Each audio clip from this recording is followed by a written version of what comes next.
When you get married, you are going to discover that as powerful as sex is, even sex will become a responsibility. It's when you are not yet married that demons are touching your emotion. You say, hey. When you get married, you will know that demons were involved. You saw the lady's leg, you say, Jesus.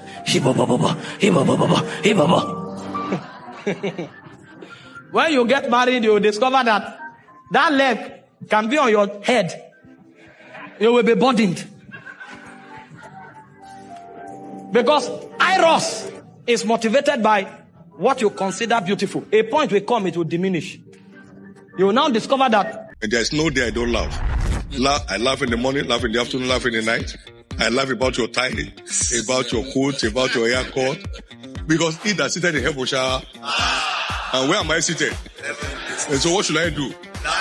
If you are not laughing, where are you? Somewhere. Hi friend, welcome to Prophetic Jokes TV channel, where joy and God's wisdom come alive.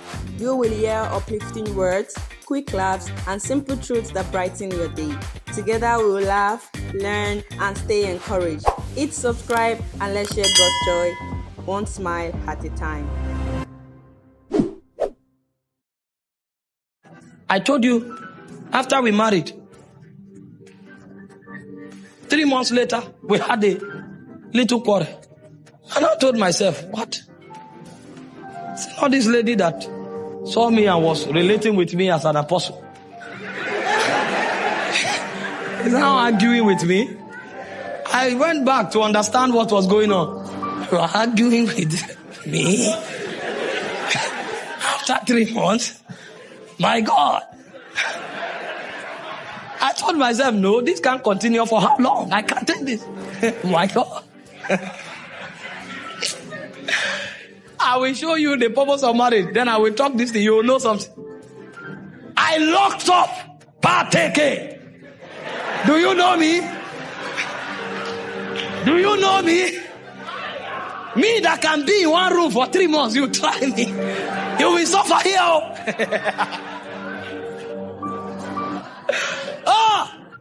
When I locked up, in the evening I sat down, she walked towards me. I just started reading something.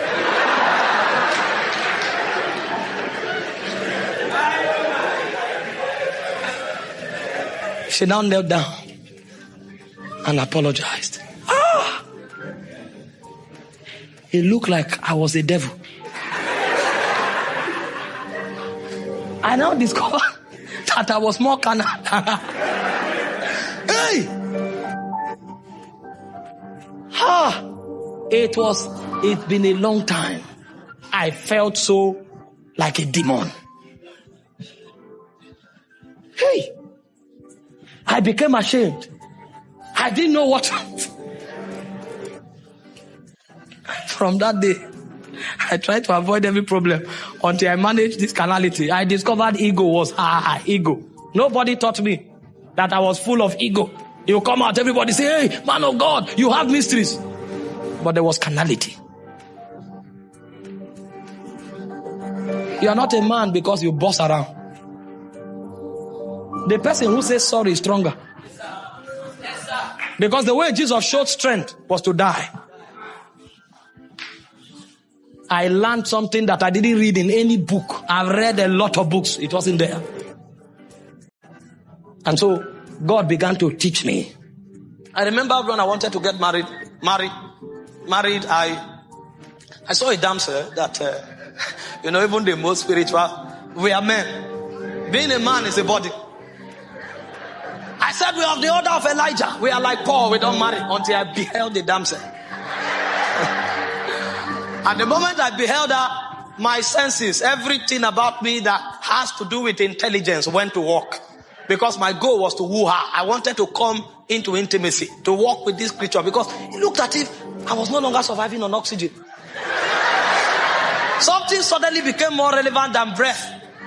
And if this person is not around you, you want to suffocate. What is going on? I now saw that man was created with a deficiency that makes him want to exist only through the gateway of intimacy. And so intimacy is one of the things that gives relevance to life. But you see, the intimacy you enjoy with a physical person is nothing compared to the intimacy you enjoy with a being that is eternal. So woman or man, depending on your gender now, actually comes to mirror something that actually has its root in the spirit. And so when God allowed us to marry and to partner with one another, is to give us a glimpse of the experience that is available when we begin to have intercourse with the Holy Spirit. Are we together? Love has 3 cadres. The first cadre of love is affection. The second cadre of love is understanding. Understanding is superior to affection. If you start working with somebody and you journey for a while, if you can't understand yourself, you will discover that the lack of understanding will destroy the affection that once existed. Because affection is superior to understanding is superior to affection in the ladder of love. And then when you move a bit further, you will now discover that the third ladder or the third rung on the ladder is trust. Trust is superior to understanding. If you don't trust somebody, you will discover that understanding will collapse. Affection will also collapse. And so when you are even talking love, you cannot really explore love in its fullness unless as you marry somebody and live with a person for a long time. That's why God commands people to love who they marry. And it doesn't really endorse who you love before you get married. If you do and God chooses that person, it's an added advantage. And if you have studied love also, apart from this ladder that I've explained to you, there are 4 things you will discover about love. Because there are 4 words for love in the Greek. The first word for love is phileo. The second word for love is eros. The third word for love is storge. And the fourth word for love is agape. Love is deeper than a feeling. The word phileo is a kind of love that is created by circumstance. And that kind of love runs on emotion. So if I'm in a place with somebody for a while, because that location kept us in that place, we are going to discover that there are few things that connect us. And so because of that circumstance that is created, we will begin to bond in a way. That kind of love is called phileo. If you change that circumstance for a while, that love will begin to die. Because that love is orchestrated by circumstance, and that love runs on emotion. If you change the circumstance and you alter the emotion, that love will die. It's called phileo. Friendship operates at that level. And then you have what we call eros. Eros is romantic love. Romantic love is motivated by your definition of beauty. It's an affection that goes in the direction of what you consider to be beautiful. And so, for example, if you consider a fair complexion to be beautiful, when you see somebody that is fair, you will get to develop that kind of affection towards that person. But over time, you will discover that because the glory of man diminishes, a point will come when that affection won't mean, that look won't mean much to you anymore. And ask those who are married, they will tell you. When you get married, you are going to discover that as powerful as sex is, even sex will become a responsibility. It's when you are not yet married that demons are touching your emotion. You say, hey. When you get married, you will know that demons were involved. You saw the lady's leg, you say, Jesus.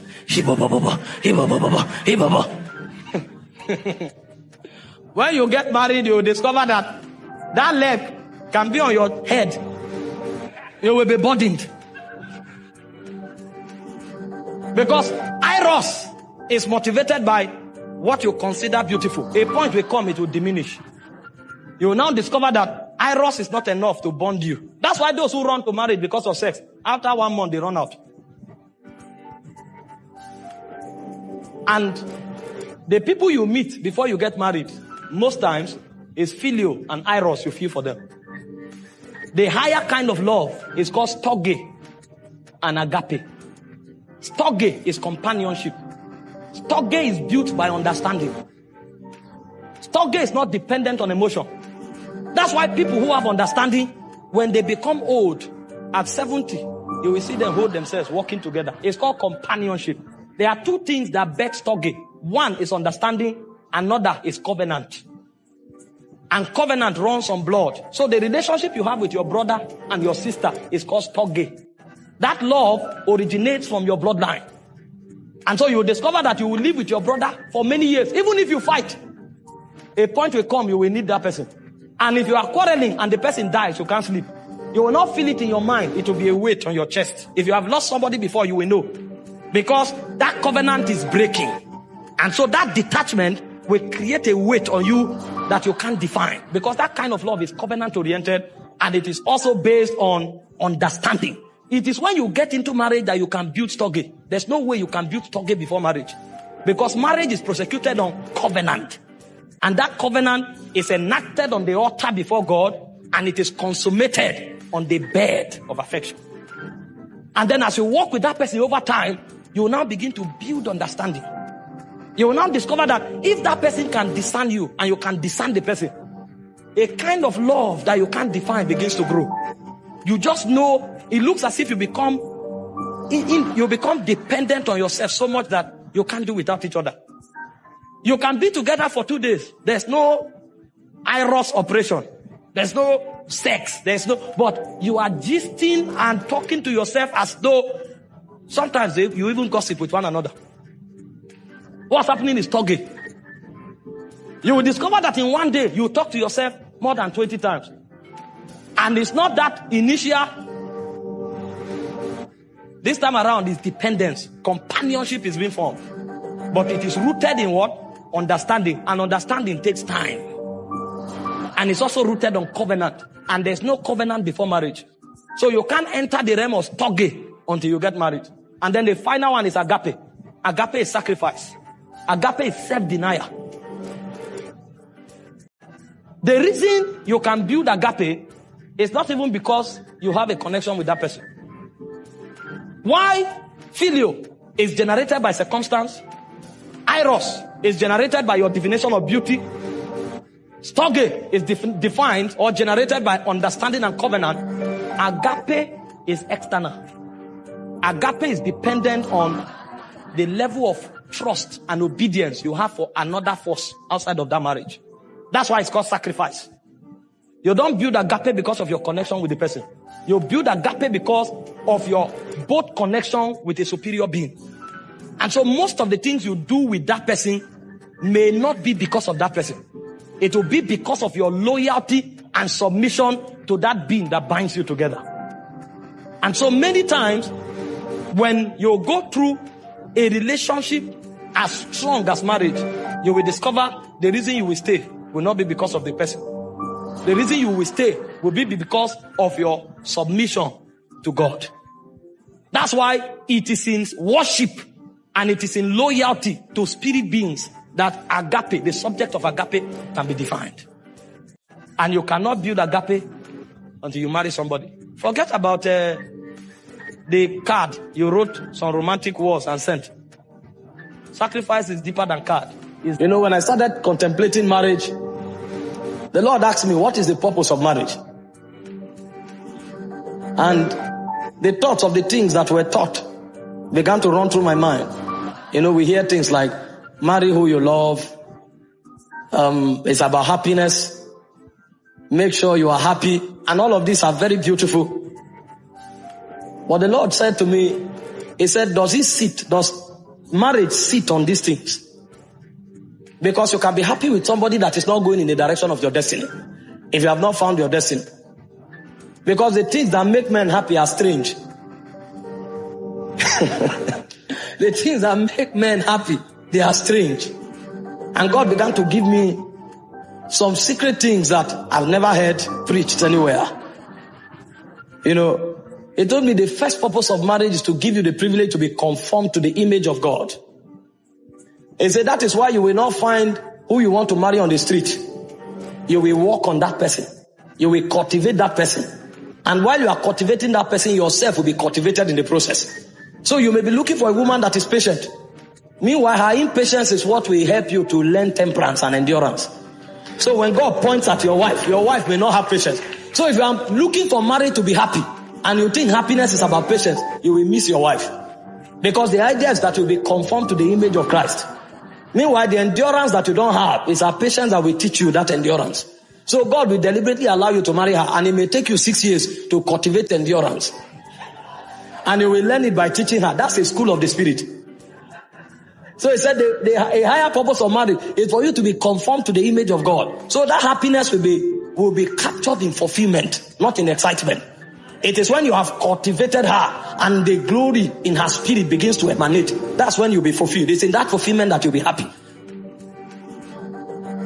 And I never saw it anywhere. So I began to, I used to love tall and fair damsels. And my goal of happiness was to find a woman without blemish.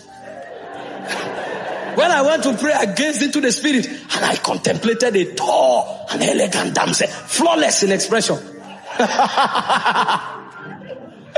He said, what I'm looking for is for you to be conformed to the image of God. So it changed my paradigm.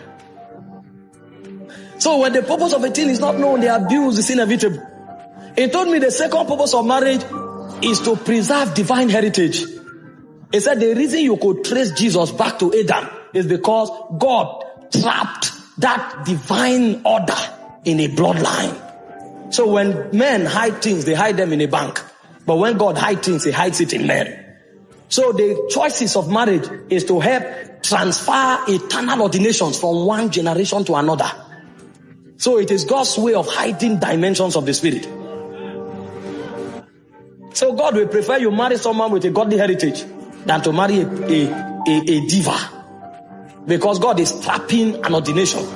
And only in such vessels can eternal ordination be captured. I said, wow. I was not ready to marry. If I married 5 years ago, my wife would have been a goddess. But my ministry would have ended by now.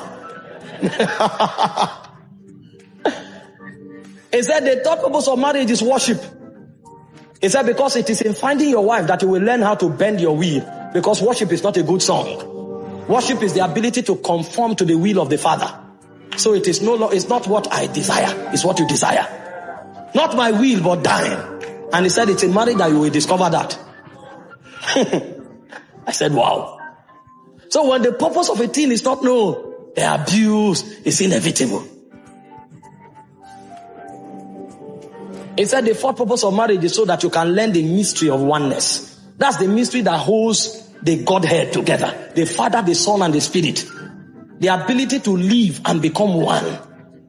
And that was why he said, for the woman, love is submission. And he said, for the man, love is sacrifice.